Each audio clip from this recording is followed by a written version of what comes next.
recorded. Welcome to our new people and people I haven't seen in a long time, and people who I saw last week and last class. So this is the meditation class. For those of you who haven't been here in a while, we'll do it every Thursday night at 8 o'clock, and we also do it online and on Zoom. But in person, this is the real show. So we're going to do, every once in a while, I can't think of anything to talk about, so I read from this book. This is my favorite book. And it's not necessarily like it's not like the Bible of martial arts or Zen, but it is a really great, at least somewhat entertaining, often funny, and really deep and profound in many ways book called Zen Flesh, Zen Bones. And this is a collection of Zen writings, and there are two main kind of sources that it comes from, but you'll hear lots of stories about our topic tonight, which is on letting go. Because the question of the week for us in the dojo is, how quickly do I let go of worries? And I have what I believe to be a very healthy relationship with worries, which is that they don't mess with them. If they come up, I'm like, I don't need that, just let it go. Now, I realize that for many people that doesn't work. And if you don't worry about something, you never get it done. So, okay, but be honest, you probably hold on to worries a little bit more than you need to, and more often than almost for sure. And I'm certainly not perfect in this regard. It's something that I've been working on for a long time, better than I used to. So when you ask yourself, how quickly do I let go of worries, you should also include how completely do I let go of them. Or am I quickly just repressing them and stuffing them into a corner where they will someday come back to get me? You don't want that. So if you're able to let completely go, and if you're able to quickly and completely let go of worries, then you've really got something. For many of us, the first thing you should do when you have a worry is do something about it. If it's like, I'm worried about this thing that I have to get done for work, I should just get it done. Well, we don't usually do that either, do we? Just procrastinate. We love to just live in that world just filled with worries. Well, that's messed up, stressful, and it kills you early. So, you should let go of worries when it's appropriate. In that, let's talk about this idea of the space between. Some of you were in Tai Chi earlier today, and you know it's not what it's no, but we have a tendency to go from like worry to worry, or from action to action. We're doing this thing, and we're doing this other thing. When I'm not doing this thing, I'm on my way to the next thing. And when I'm on my way to the next thing, I'm just trying to rush through that.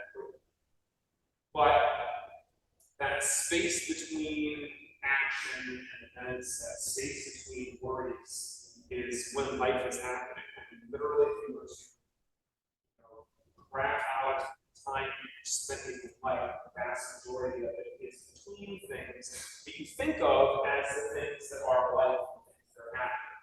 And if you live in LA and you have a car, you're spending a really significant amount of time in traffic. Most people in traffic don't want to be there.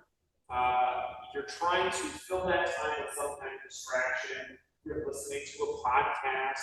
You're on the phone. You're texting if you're a terrible person. Like whatever it is that you're doing in the car that is anything other than just being present, right?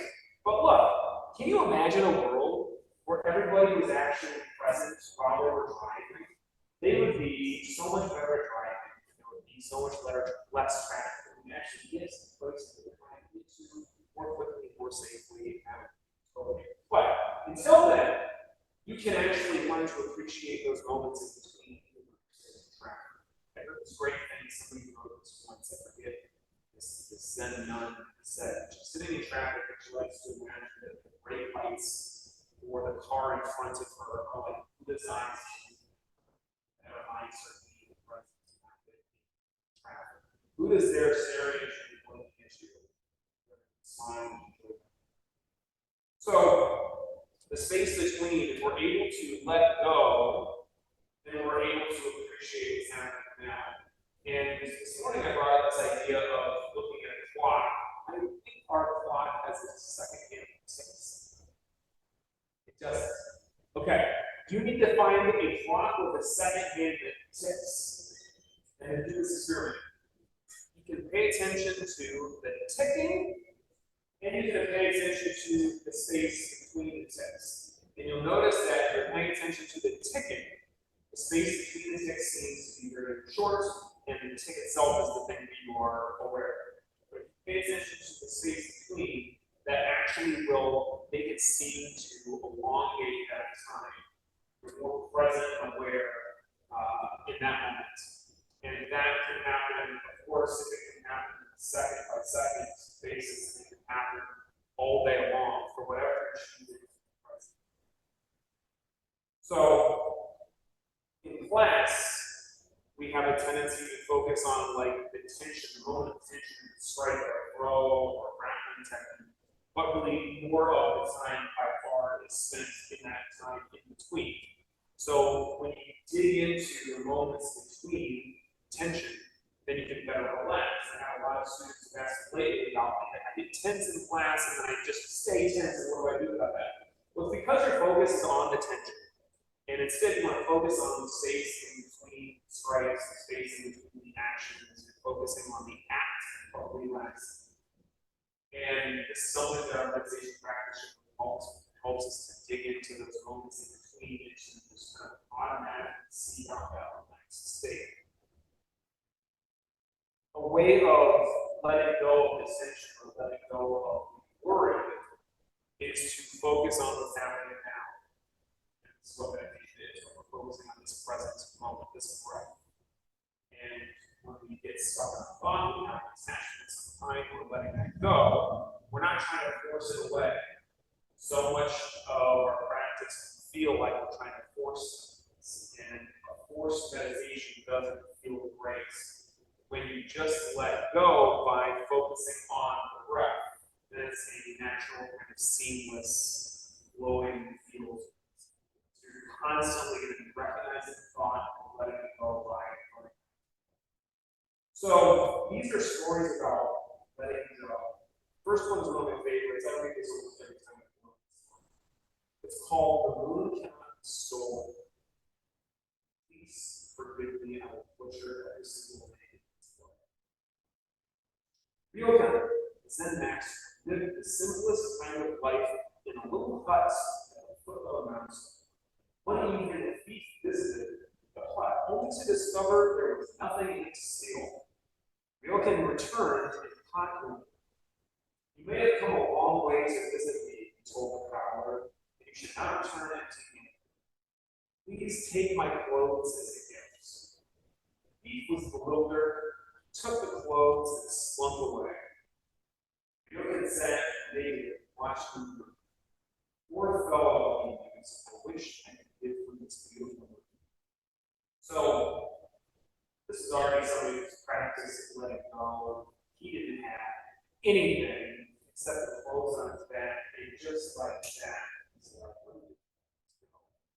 and I'm not trying to say that if somebody's trying to steal something from you, clothes off of your back. You've heard me say this in the food class all the time. Somebody's trying to stick you up, they got a gun, and you give your wallet and run away. That's it. I'm not trying to fight for any of this. Well, what is this attachment and this inability to let go, if not some kind of a version of that? Fighting for something that's really not worth it, right?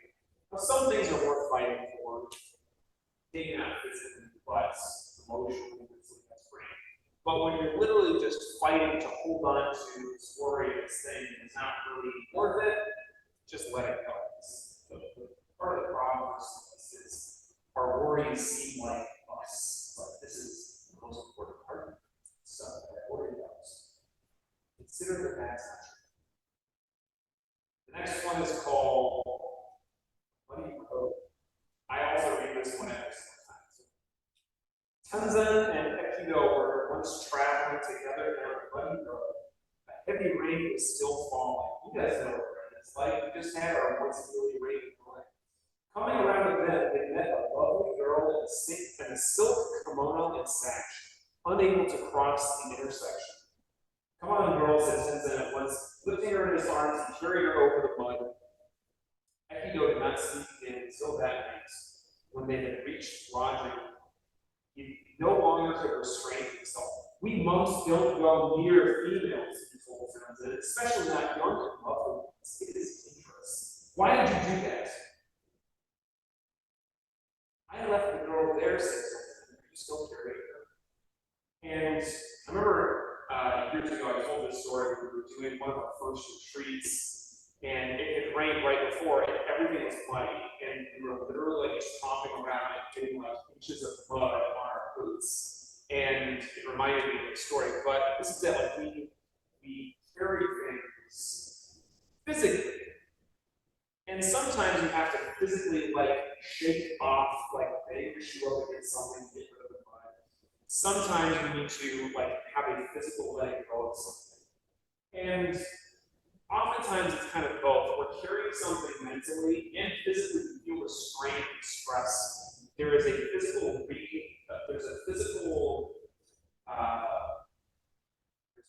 part of this. Have that tension in our body that comes from the tension in our mind. And sometimes you'll get a very clear sign that you're holding on to some kind of worry. Really best let go. You'll feel tension in your shoulders. You'll feel it like your back gives out or spasms because there's actual mental stress that you're holding on to. So that sucks. And it's a sign that you are so sensitive, you feel it in your body, and you recognize this from stress. This is your body giving you a gift. It's saying this is something you can let go of. And then if you're able to let go of it here, you're likely to be able to let go of it. It gets to that point, you don't want to beat yourself up. You want to be able to let all that go.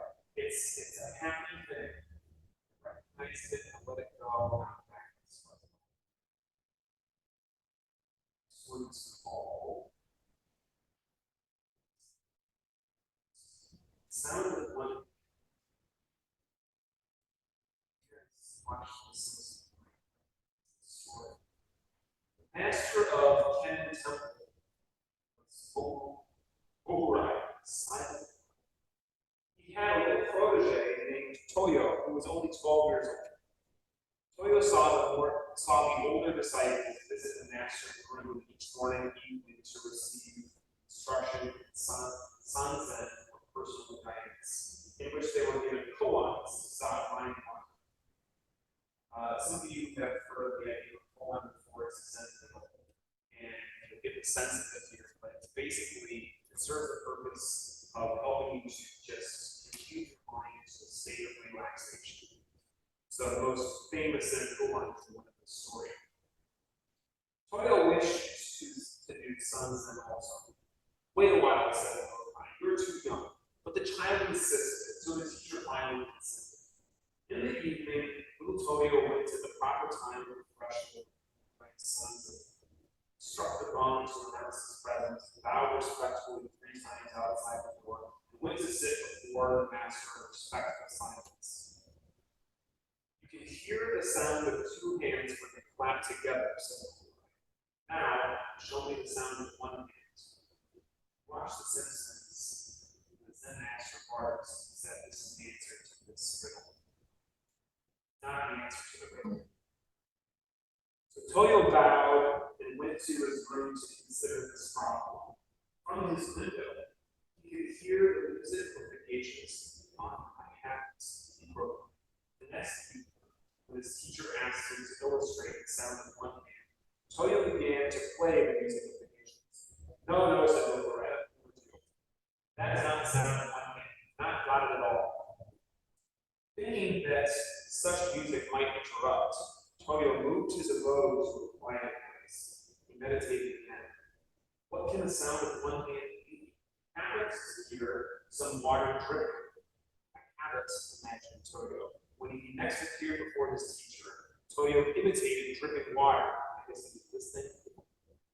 What is that? Asked Moguraiyo. That is the sound of dripping water, but not the sound of one hand. Obviously. Try again.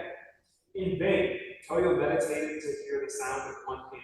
He heard the sign of the wind, but the sound was rejected. He heard the cry of an owl. This was also refused. The sound of one hand was not the locusts. For more than 10 times, Toyo visited Moguraiyo with different sounds. All were wrong. For almost a year, he pondered what the sound of one hand might be. At last, little Toyo entered true meditation and transcended all sounds. I can collect no more, he explained later, so I reached the soundless sound. Toyo had realized the sound of one hand. Now, this is a story about letting go, because you cannot logically arrive at the answer to a koan. You can logically arrive at the answer to most riddles, but not these. This is something that you can arrive at only by letting go of logic. And letting go even of the need to answer the riddle.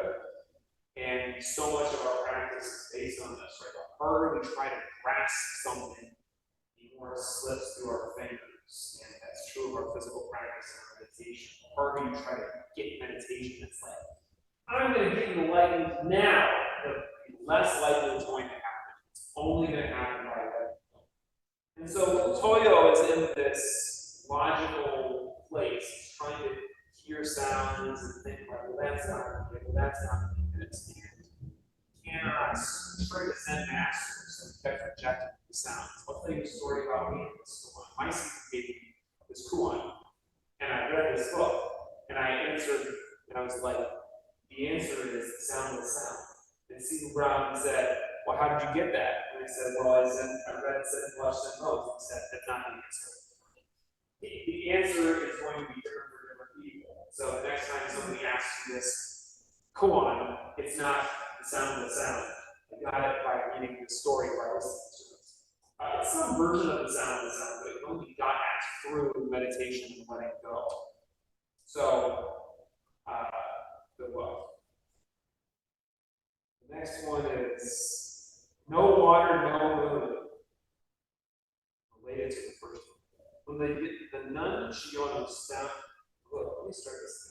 When the nun Chiyono studied Zen under Buko of Engaku, she was able to attain the fruits of meditation. She was unable to attain the fruits of meditation for a long time.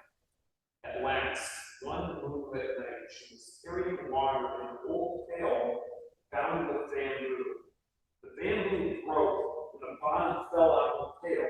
And at that moment, Chiyono was set free. In commemoration, she wrote a poem. In this way and that, I tried to save the old pail, since the bamboo strip was weakening and about to break. Until at last the bottom fell out.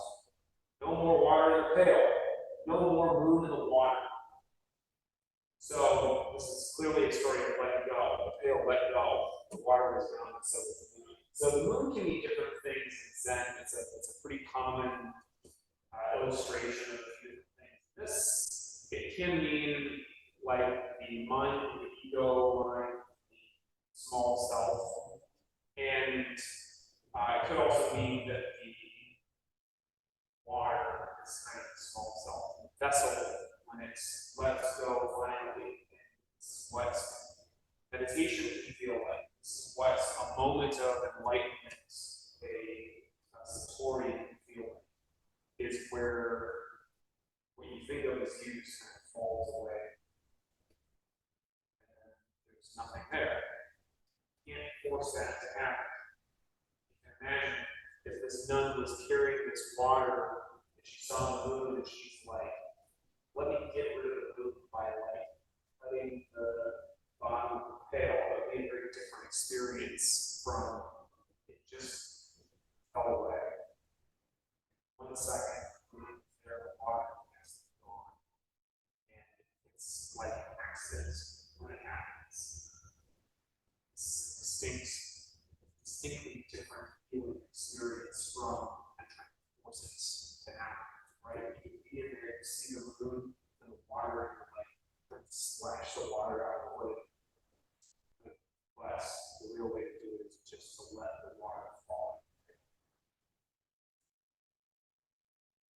inch, time, foot, gem. The Lord asked Takuan, Zen teacher, to suggest how he might pass the time. He felt his days very long, attending his office and sitting stiffly to receive the homage of others. Takuan wrote 8 Chinese characters and gave them to me. Not twice this day, inch, time, foot, gem. This day will not come again. Each minute is worth a priceless gem. I really like this. It's a weird poem. Not twice this day, inch, time, foot, gem. And I think of it all the time when I'm in those moments where I'm sitting simply to receive the homage of others, or just sitting in my car in traffic or whatever, trying to get through these moments, and I recognize this moment, this breath, but for sure it's the entire day, will not ever happen again. Now, the things of this day might happen again in some way, and this is where the problem arises. You expect, like, I'm going to drive and sit in this traffic tomorrow. I'm going to see this person tomorrow. I'm going to breathe tomorrow. But this interaction with this person will never happen again. And of course, you can think of, like, this person died. What if I die? But it doesn't even have to be that dramatic. It's just like this moment right here is precious. This will never happen. Meditate, and you're trying to focus on the breath. The breath is not that exciting. It can be very easy to think about something more entertaining. But this breath, this moment, is the only time this breath will happen. You can use a little bit of logic to excite yourself about the breath. Breathing in the dust of stars, the dinosaurs, whatever. That's true. We can also think of just like, what if I were drowning right now? This breath would be really exciting because I'm dying. Or it could just be the most exciting thing that you could possibly imagine because it's happening right now. Nothing more important than this moment, this breath. So we get to that point in meditation where each breath has that same kind of excitement, then we're less likely to wander, and when we do, it's so exciting to come back to the last point.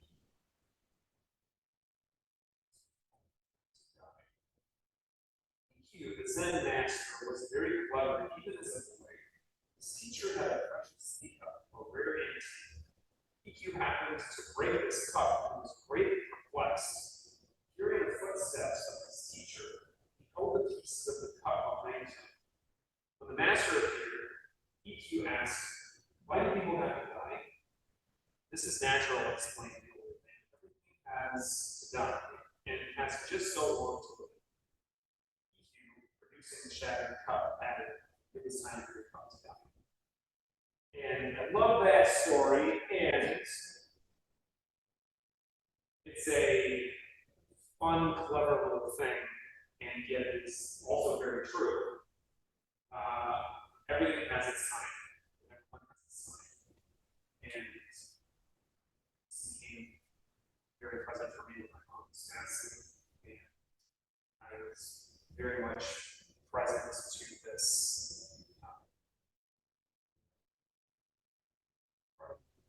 short time that we have together with each other. And it can be very easy to become attached to lives, and I'm not trying to tell you that you shouldn't have friends, you shouldn't love people, you shouldn't have the feeling of, I really like this person, I really like spending time with them. But, and, just as that teacup is going to die, so is that person, so is literally everybody, so is literally everything in this universe. I mean, the sun is going to engulf us all pretty soon. And then after that, the universe is going to, I guess, like implode on itself and shake into nothing, and then what? Everything you're attached to is gone. And so, what was it all for? That's a logical thing. In meditation, we are kind of practicing time. And we're kind of practicing somebody else's death. In that moment, when there is nothing there except the breath, you still have breath, that's something. But then in another moment, and make a deeper kind of experience of meditation, there's not even breath. And you can think of it like a pause between the exhale and the inhale. And Jose Garcia was asked this question: can you tell me about when it happens? It is a moment of enlightenment, permanent kind of state that's shifted in you, or maybe it's just a moment where you feel. Maybe it's that moment that feels like the bottom of your throw away, there's nothing there left. But it's in that super slight pause, in that moment between the ticking second hand, and the moment between the breaths, it happens. And I like to think that that is kind of what death will be like. And some people believe that there's some place that you can go to, and something else you can experience. But for sure, in that moment, there will be a ceasing of something, ceasing of everything that you recognize. And what is it? It's a pause. It's a pause between this exhale and the next inhale. What's the pause between this and the next thing? And maybe it's a real long pause. It's forever. But in any case, it's a pause. It's a space between. It's something you can sink into in a meditation and be as ready as we can possibly be for suffering. Say it. Get my stuff on, man. Sitting out here with nothing to sit on. So I'll do a review of posture for some of our new people. I personally like to sit kneeling in seiza. I'll have a bench that is out here in a moment. If you can sit cross-legged, great. If you are like me, when you sit cross-legged, your knees like to stick up like this will not do for a long meditation. Sit and your knees are even with or below your hips. That will be just fine. And a big part of our meditation practice is finding what is a comfortable way for us to sit for as long as our meditation is going to be. And tonight's meditation is going to be about 15 minutes. But if you're meditating for longer than that, you're definitely going to need a quite comfortable way to sit. So if you notice that in the first moments of your meditation, you are starting to really hurt, then you should consider sitting in a different posture next time. But if you need to move, do it quickly and quietly, and turn back to a comfortable posture. So, along with your legs being in a good position, you want your spine to be straight. We're not slouching, and we're not craning or overarching. You just basically have your back nice and stacked, one vertebrae at a time, with your shoulders rolled back slightly, relaxed, and your chin parallel. The hands are upturned, they can be together, they can be separate, but you don't want them sliding down because that creates the slouch in your back. Your eyes are closed. Open. Slightly raise your eyes up. Space between your eyebrows, the third eye.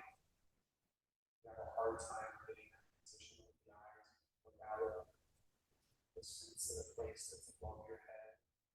Close your eyes, allow them to pause. Here, relax and watch the breath. Let go of all thoughts, worries, cares.